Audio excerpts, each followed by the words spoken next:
আমি কোনো ছাত্র সংগঠনের নাম উল্লেখ করছি না। আপনারা যদি মনে করে থাকেন যে আপনারা এই আঁকাবাঁকা পথে, এই ষড়যন্ত্রমূলক পথে এটিম বিটিম সিটিম করে আপনারা দীর্ঘ পথে সফল হবেন, আপনারা লিখে রাখুন, আপনারা বোকার স্বর্গে বসবাস করছেন।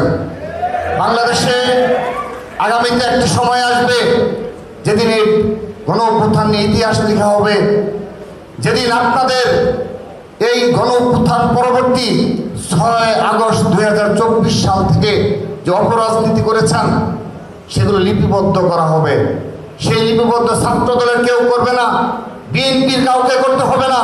নিরপেক্ষ জায়গা থেকে কিভাবে ক্যাম্পাসে ক্যাম্পাসে মব করেছেন, কিভাবে ক্যাম্পাসে ক্যাম্পাসে ছাত্র দলকে বিতাড়িত করার জন্য সমগ্র ষড়যন্ত্রের জাল বপন করেছিলেন, সব কিছু সেই ইতিহাসে লিপিবদ্ধ হবে। আমাদের সম্পর্কে সেই ইতিহাসে কখনোই আমাদের সম্পর্কে কোনো কালিমালুপ্ত ইতিহাস লেখা হবে না ইনশাআল্লাহ। যদি সঠিকভাবে ইতিহাস লিপিবদ্ধ হয়, ছাত্র দলকে নিয়ে গর্বে এই বাংলাদেশের সকল শিক্ষা প্রতিষ্ঠানের সেই আগামী প্রজন্ম গর্বিত হবে যে ছাত্র দলের নেতা কর্মীরা অত্যন্ত সহনশীলভাবে তারা এই পরিস্থিতি মোকাবেলা করেছে।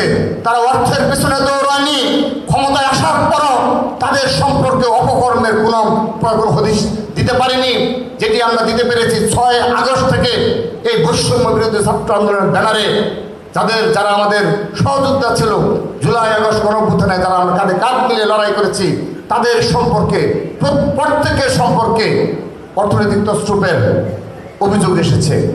আমাদের সম্পর্কে